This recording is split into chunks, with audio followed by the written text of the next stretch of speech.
foi uma operação bem sucedida.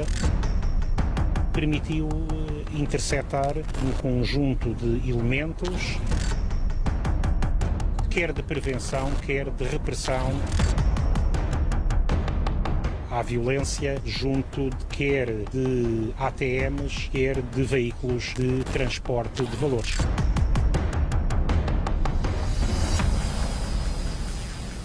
A operação, que mereceu no próprio dia os aplausos do Ministro da Administração Interna, tem feito correr muita tinta, que é, como quem diz, muitas críticas nos bastidores dos diferentes órgãos de investigação criminal. Em nome da cordialidade institucional, ninguém dá a cara para apontar o dedo à PSP, mas o mal-estar está instalado. Quem critica a operação em Queluz fala numa emboscada para a morte. São decisões que são tomadas em segundos. A tentativa, de facto, é de bloquear a saída e o trajeto de fuga destes suspeitos, e que resultou, lá está, pela reação deles, pela reação violenta deles, de investirem precisamente contra os agentes policiais, que obrigou, de facto, os agentes a defenderem-se e a ter que usar as armas de serviço.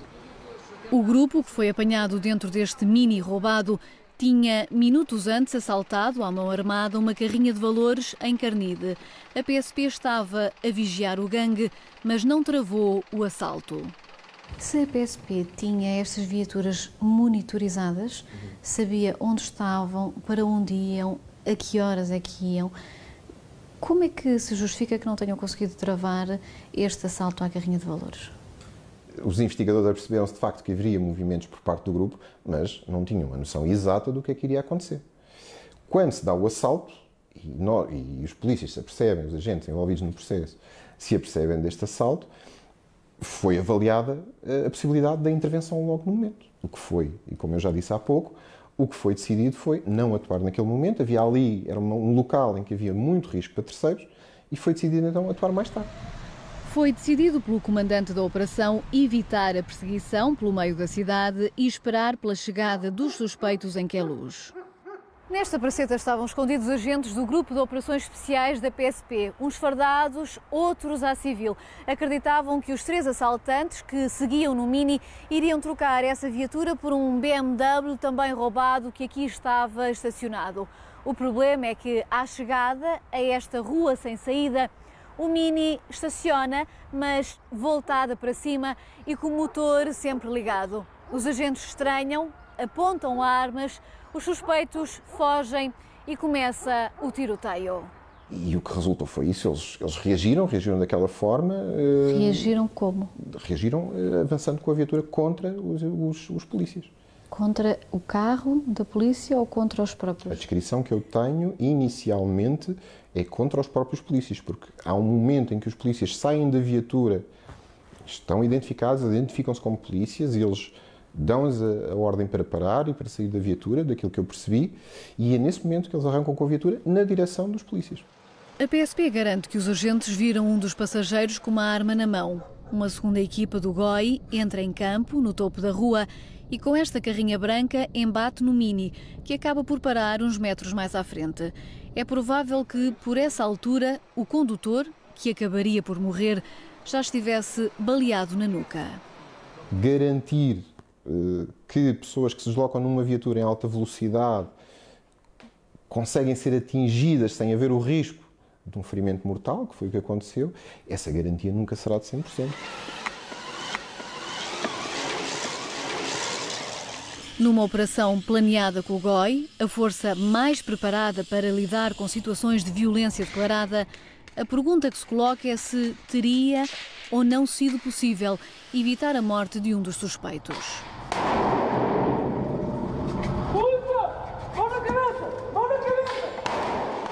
A partir do momento em que um agente do crime tem uma arma de fogo, em que um elemento policial dá a ordem de parar, dá a ordem para largar a arma, e esse elemento não larga a arma, é legítimo e é legal o uso da arma de fogo sempre para zonas não letais. Esse é um aspecto fundamental.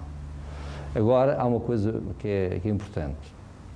Uma coisa, nós fazemos fogo numa carreira de tiro, com calma, serenidade. Outra coisa é usar uma arma numa situação concreta, real, em que o fator humano, muitas das vezes, pode levar a situações menos agradáveis. Os indivíduos tinham antecedentes violentos, a própria polícia diz que vê um dos ocupantes do veículo com arma de fogo, e isto depois de eles já terem tentado abalroar a polícia, portanto terem inclusive causado ferimentos em polícias. Eu acredito que, sendo elementos do GOI, os tiros foram dados porque tinham que ser dados, quero acreditar que sim. Foram disparados pelo menos 20 tiros e em pouco mais de um mês foi a segunda pessoa a morrer nas mãos da PSP. Em novembro, uma brasileira perdeu a vida depois do carro onde seguia ter sido atingido por pelo menos 40 tiros. A viatura foi confundida com outra de alegados assaltantes a caixas multibanco. O condutor foi mandado parar, mas desobedeceu e a polícia respondeu a tiro. Claramente, na situação da cidadã brasileira, há alguma coisa que não correu bem e essa avaliação tem que ser feita e as responsabilidades terão que ser assumidas. Nos últimos 5 anos, 8 pessoas foram baleadas mortalmente por agentes da PSP e outras 3 por militares da GNR. Nos 11 casos, foram abertos inquéritos por parte da Inspeção-Geral da Administração Interna. Os números são públicos, contrariamente aos resultados dos processos.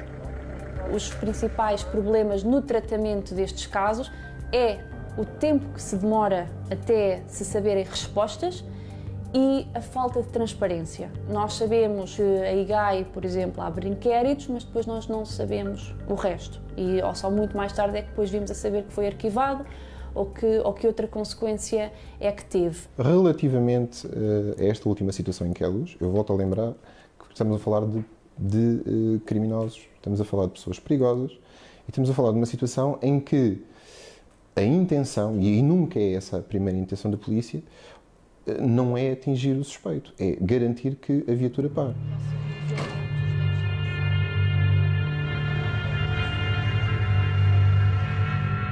O grupo conhecido como o Gangue da Outurela é suspeito de vários outros crimes. 2 semanas antes terão assaltado esta estação de Correios de Alfragide. A SIC teve acesso às imagens das câmaras de videovigilância. 3 homens, encapuzados, entram nos CTT perto do meio-dia e em 3 minutos de terror ameaçam com armas de fogo clientes e funcionários a quem obrigam a dar os pertences e a deitar no chão.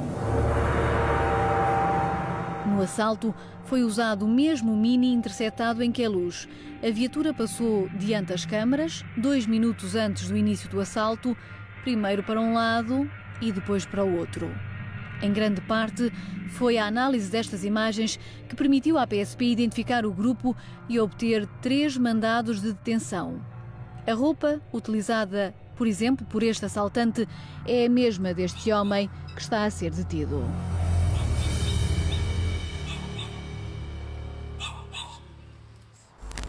Três dos mandados de detenção emitidos pelo Ministério Público visavam 2 dos homens que foram apanhados aqui em Queluz. O que quer dizer que a PSP, se quisesse, já os poderia ter detido. Podia, mas não o fez. As buscas domiciliárias previstas passavam por uma operação no bairro da Outurela, considerado problemático. Os mandados eram recentíssimos. Estamos a falar de pouco tempo. De horas, o trabalho de dias? De poucos dias. O trabalho de preparação de buscas, e porque estas buscas envolviam algumas zonas urbanas sensíveis, obrigava a um planeamento prévio. Há que envolver mais equipas de investigação criminal, há que envolver eventualmente a Unidade Especial de Polícia, portanto, há todo um trabalho de planeamento que obriga a que, se eu recebo os mandados hoje, eu não conseguirei no dia seguinte dar-lhe logo cumprimento. Aí eu estou 100% de acordo com o PSP. Eu fiz algumas intervenções em bairros problemáticos, fazíamos, aliás, com o Corpo de Intervenção da PSP, que fazia o cerco ao bairro e entrava, inclusive, a reforçar algumas das nossas equipes na abordagem a algumas casas de indivíduos, sobretudo assaltos à mão armada, e, de facto, são ações que têm que ser muito bem planeadas para evitar um crescendo de violência. Depois da operação em Queluz, o país ficou também a saber que a polícia já sabia, há mais de 3 semanas, onde estavam o Mini e o BMW que tinham sido roubados no início de dezembro. Estamos a falar de carros que já poderiam ter sido entregues aos proprietários, mas neste caso a investigação criminal decidiu usar as viaturas como iscos para vigiar os assaltantes. O objetivo é claro, produzir prova mais consistente que permita incriminar os suspeitos e, por exemplo, conseguir uma prisão preventiva. Mas será que os meios justificam os fins? Será que em nome de um alegado interesse público é possível? É legal relegar para segundo plano o interesse individual? Qualquer cidadão pode colaborar e deve colaborar com a realização da justiça. A questão que se levanta é quem deve dirigir e controlar toda esta situação. Na minha opinião, deve ser o titular da ação penal, portanto, na fase de inquérito principalmente, neste caso, o titular do inquérito, que é o Ministério Público. Caso o proprietário da viatura diga que não quer colaborar, quer reaver aquilo que é seu o mais rapidamente possível, o Ministério Público, nesse caso, deve determinar que a viatura, neste caso, seja retirada do espaço onde ela se encontra e seja devolvida ao proprietário. Questionado pela SIC, o Ministério Público remete-se ao silêncio. Os inquéritos encontram-se em segredo de justiça, não sendo neste momento possível ao Ministério Público pronunciar-se sobre as investigações. A resposta oficialmente ficou por dar, mas assim que sabe que ninguém perguntou à proprietária do Mini, que ficou destruído, se estava ou não disponível para colaborar com a Justiça. A opção de atrasar a recuperação de viaturas roubadas em prol da produção de prova não é exclusiva da PSP. Dias antes, a Polícia Judiciária usou exatamente a mesma estratégia.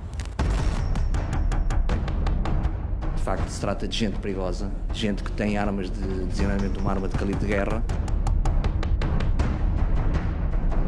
Acreditamos que a parte substancial e a liderança do grupo está completamente desmantelada. E, naturalmente, hoje todos nos sentimos bastante mais tranquilos e satisfeitos face a esta operação. No início de dezembro, Luís Neves, diretor da Unidade Nacional contra o Terrorismo da PJ, anunciou a detenção de 3 homens suspeitos de vários assaltos a caixas multibanco. O grupo também usava carros roubados. As viaturas foram localizadas pela PSP, que informou a Polícia Judiciária. Foram mantidas debaixo de olho durante pelo menos 3 semanas. A 11 de dezembro, a PJ monta uma operação e segue os suspeitos. Nessa noite, e com os inspectores da Judiciária no local, 3 homens rebentam com o ATM que estava instalado na Junta de Freguesia de Pedrógão, Torres Novas, de onde retiraram 57.700 euros. Fogem. A PJ vai atrás, mas nunca se identifica. A detenção acaba por ocorrer neste barracão em Erva de Alcobaça, para onde a Judiciária já tinha encaminhado o Grupo de Intervenção e Operações Especiais da GNR, por saber que o espaço era usado para guardar as viaturas roubadas. Junto da Polícia Judiciária tentámos perceber por que razão se esperou por um flagrante delito para deter estes suspeitos, se teria sido possível ou não evitar este assalto e se os proprietários das viaturas roubadas foram informados quando os carros foram localizados. A Judiciária negou qualquer entrevista, as respostas chegaram por escrito. A Polícia Judiciária, no exercício das suas competências investigatórias, sempre sob a direção funcional do Ministério Público, utiliza todos os meios de prova e de obtenção de prova que se revelem necessários, adequados e que sejam legalmente admissíveis. Em nenhuma das investigações a furtos de caixas ATM com recurso à explosão, inspectores da Polícia Judiciária estiveram em situação de poder impedir a consumação do crime. No último ano, os assaltos a caixas multibanco aumentaram 3 vezes mais, uma preocupação à qual deu voz o próprio Ministro da Administração Interna. Ao longo deste ano teve uma evolução preocupante e relativamente à qual foram tomadas medidas que estão a produzir efeitos. Segundo a LOIC, a Lei da Organização da Investigação Criminal, a competência para investigar este tipo de crimes pertence à Polícia Judiciária. Mas em dezembro, a Procuradoria-Geral da República, preocupada com a dimensão do problema, decidiu criar um grupo de reflexão que juntou, à mesma mesa, o Ministério Público, a PSP, a GNR e a Polícia Judiciária, com o objetivo de definir estratégias que possam levar a uma maior eficácia no combate ao crime. Dias depois do primeiro encontro, o magistrado que presidiu a reunião decidiu atribuir à PSP a investigação ao gangue que acabaria por ser detido em Queluz. No terreno e fruto de alguma colaboração que começou nas últimas décadas de uma forma mais informal, percebeu-se que de facto tínhamos ganhos de eficiência em que polícias colaborassem, partilhassem informação. Quem decide quem são os polícias que podem investigar um determinado crime? A questão é antiga e muitas vezes, motor de discórdia entre as hierarquias dos diferentes órgãos de investigação criminal. A chamada LOIC foi criada para definir tarefas, mas há quem defenda que, para além de ilegal, atrapalha mais do que ajuda. Quando o legislador determina em lei que determinados tipos legais de crime são da competência reservada de uma determinada polícia, seja ela qual for, não estou a falar de uma ou de outra, qualquer uma delas, não podendo ser delegada noutra polícia, está a limitar a função constitucional do Ministério Público. No que aos assaltos a multibancos diz respeito, a Polícia Judiciária garante que só no ano passado foram detidas 17 pessoas, o que terá resolvido 2/3 dos crimes, ou seja, mais de 100 casos. Garante ainda que tem no terreno os meios necessários e que nos últimos 6 anos foram realizadas 200 detenções, realçando que foram detenções sem um único disparo. Do lado da PSP é pedida maior colaboração e troca de informações e dentro do Ministério Público há quem defenda que o combate aos gangues do multibanco exige entendimento das diferentes forças no terreno, sob a pena de ser o assaltante quem sai a ganhar.